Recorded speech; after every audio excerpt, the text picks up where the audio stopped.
Ahora, para terminar en forma rápida, porque creo que era importante tocarlo, había hecho algunos ajustes en cuestión de si tocábamos este tema o no, pero creo que muchos nos queda la duda qué está pasando con esto del coronavirus, ¿no? Y cómo nosotros lo vemos, los radiólogos, cómo lo vemos por la tomografía, ¿no? No es tan sencillo, siempre oímos que hay que hacernos una prueba de PCR, pues claro que esta es el gol estándar actual, pero también tenemos algunas cosas en cuestión de la tomografía. Para esto y para hacer algo en cuestión uniforme a nivel internacional, hubo varios consensos y principalmente un consenso holandés creó esto que se llama CORRAT. El CORRAT técnicamente trata de más o menos arrojar una posibilidad de diagnóstico o qué tanto porcentaje podría tener o tanta sospecha puede tener un paciente en cuestión de tener coronavirus. Y para esto lo clasificaron en CORRATS 1, 2, 3, 4 y 5. Aquí, como ustedes lo ven en la diapositiva, obviamente el CORRATS 1 es que es muy poco probable que el paciente tenga realmente coronavirus. Dígase que tiene clínica de tener una afectación pulmonar, quizás tenga fiebre, elevación de la temperatura, pero nosotros no encontramos ningún hallazgo en la imagen. Si vamos al CORRAT 2, pues podría tener baja posibilidad. Esto que los hallazgos son consistentes quizás con otro tipo de infección. ¿Y a qué me refiero con otro tipo de infección? Pues acuérdense que estamos en diciembre, quizás también teniendo la posibilidad de tener afectaciones por influenza y que podrían caber en esta posibilidad. El CORRAT 3 es una posibilidad indeterminada, significa que algunos de los hallazgos podrían indicar que el paciente podría tener COVID. Sin embargo, puede tener también bronconeumonía, neumonía lobar, embolismos sépticos y opacidades en vidrio esmerilado que se estén asociando a otras de las patologías que ya vimos anteriormente. El CORRAT 4, alta sospecha, pero no extremadamente típicos. Significa que el paciente puede tener vidrio esmerilado unilateral, dígase que solamente un pulmón está afectado, consolidaciones multifocales, que hablarían a lo mejor de un proceso bacteriano. Entonces nos queda realmente, aún así, aunque es alta sospecha, no lo podemos catalogar. Ahora, el CORRAT 5 es aquel que tiene muy alta sospecha, tiene patrones en vidrio esmerilado, consolidaciones, ambos multifocales, bilaterales, ya sé que ambos pulmones están afectados, tiene engrosamiento vascular, bandas subpleurales, de preferencia el predominio, cuando ya nosotros pensamos en un CORRAT 5, va a ser de predominio basal en ambos campos pulmonares y periférico. Vamos a ver rápidamente algunos ejemplos. Bien, en cuestión de los hallazgos, obviamente ya los describimos un poco. Aquí nada más un esquema de lo que también ellos describieron. Yo les diría que principalmente en qué nos debemos de fijar realmente en esta cuestión. Que sea multifocal y que sea patrón en vidrio despulido, que ya vimos que son áreas de aumento de la densidad.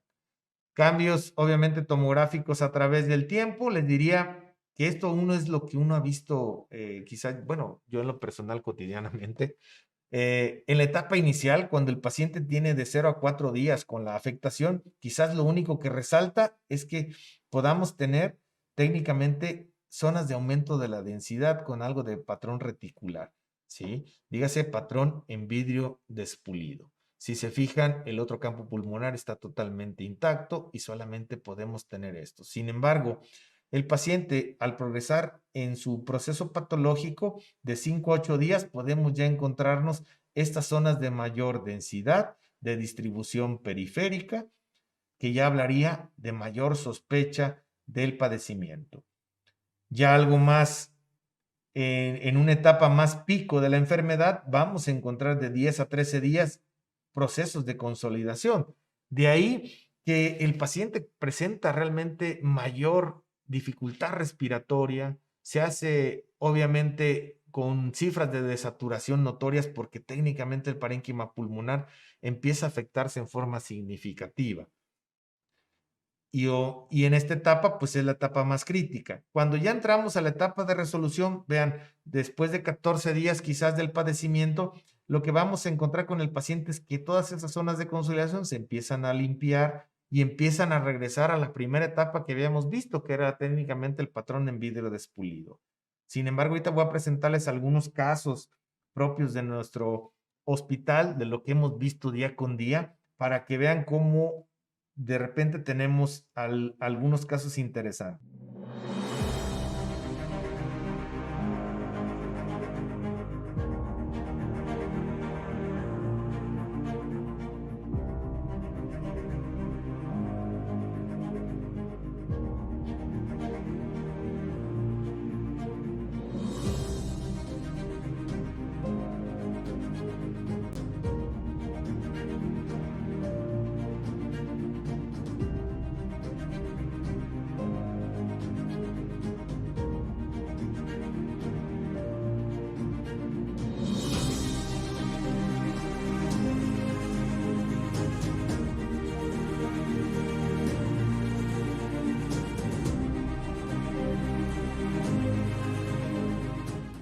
Este es un CORRAT 1, un paciente con toda la clínica.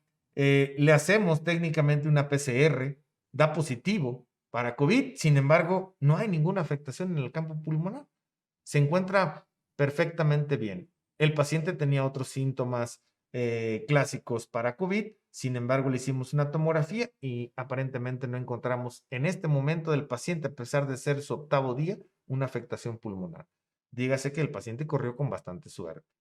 Sin embargo, tenemos ahora un CORRAT 2, en el cual encontramos hallazgos que nos dicen que hay patrones en vidrio esmerilado, sin embargo, hay algunas áreas de retracción, hay algunos procesos mal definidos en los campos pulmonares de mayor densidad. Si se fijan, no está totalmente periférico, parece tener predominio central, lo cual nos hace pensar en una baja sospecha de un COVID.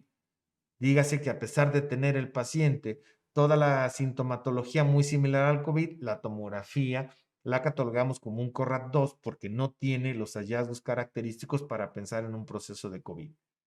Ahora este otro paciente, clínica concreta para COVID, sin embargo nosotros al hacer el estudio tomográfico, ¿qué encontramos? Pues encontramos cambios que hablan de que este paciente tiene una afectación crónica.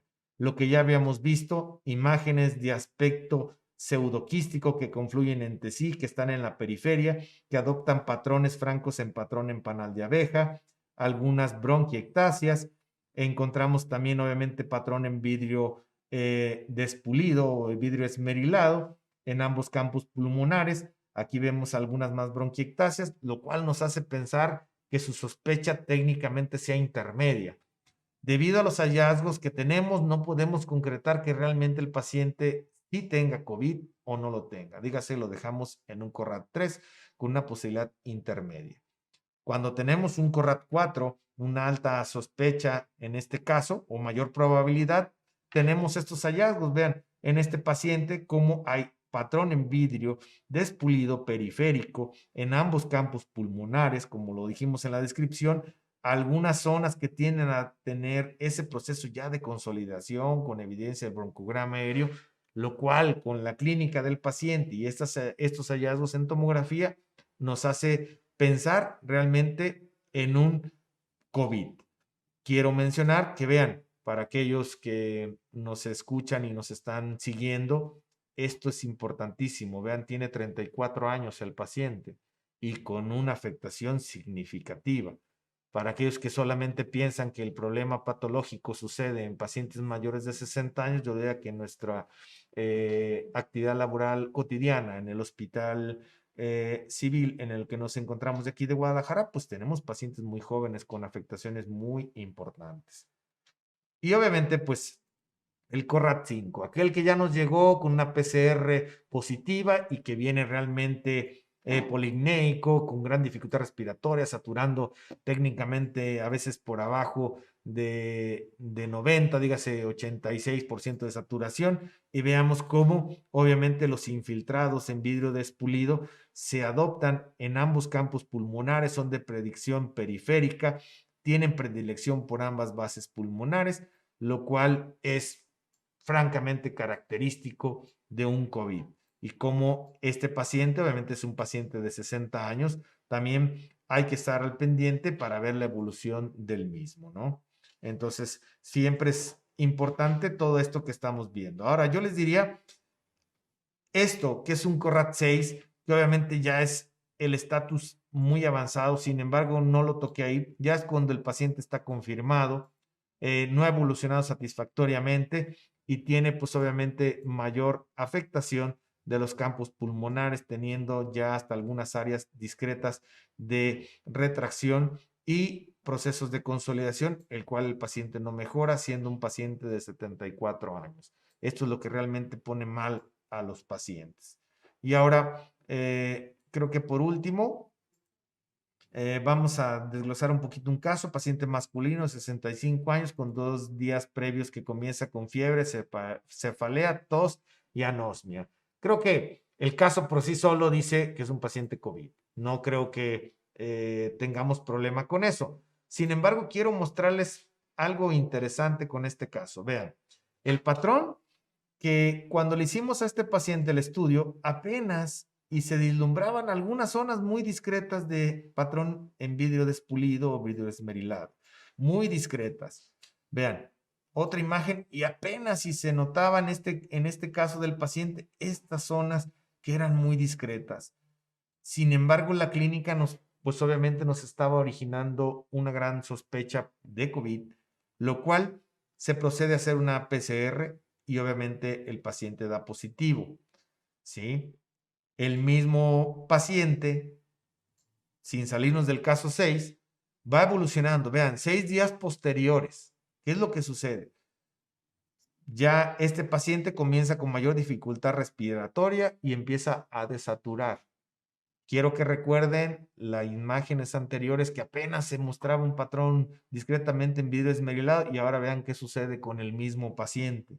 6 días después, técnicamente la afectación de este patrón en vidrio esmerilado se ha incrementado y ha afectado mayores segmentos pulmonares, al grado que eso obviamente coincide francamente con la desaturación que está sufriendo nuestro paciente. Ya dijimos que le hicimos PCR, nos dio positivo, está ya técnicamente bajo vigilancia médica, pero vean, a veces poco se tiene la posibilidad de tener un paciente en el seguimiento corto o estrecho de esta patología. Y vean cómo pasamos de recibirlo con algunos síntomas y que la TAC no nos mostraba grandes cosas, pero vean, 6 días posteriores, híjole, se pone un poco más delicado el proceso.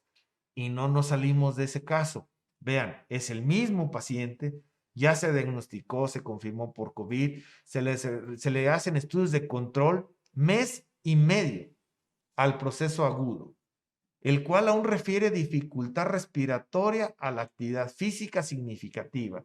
Dígase que este paciente se nos agita y técnicamente se hace polimnéico cuando sube 2 pisos, ¿sí?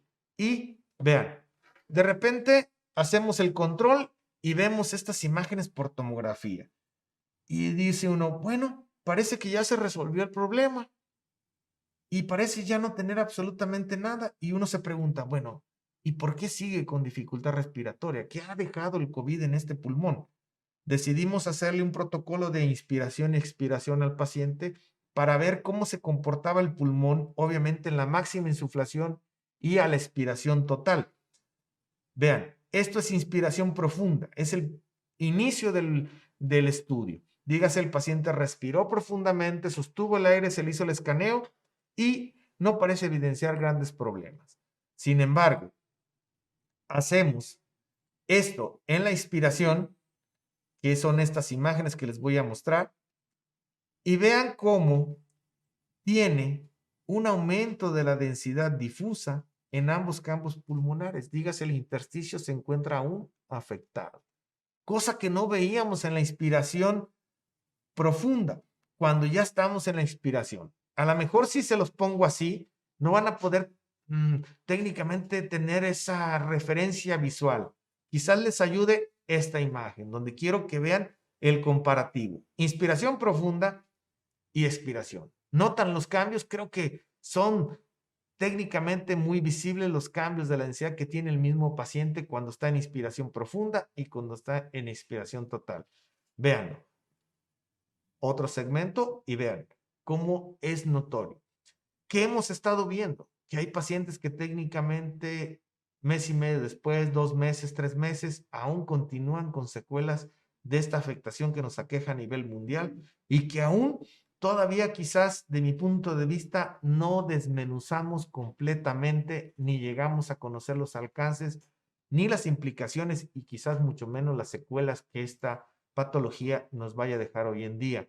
Así es que de antemano quiero agradecer por la invitación, quiero decirles que es importante que se cuiden, que tengan precaución. Créanme que esto que estamos viviendo, quizás Dios lo permita que no nos vuelva a suceder. A nivel mundial creo que es una afectación catastrófica, pero obviamente en el ámbito médico nos está dejando mucha enseñanza y ojalá y en un futuro pues ya estemos en mejores condiciones y espero que la plática les haya servido de mucha utilidad y les sea de utilidad para su práctica diaria.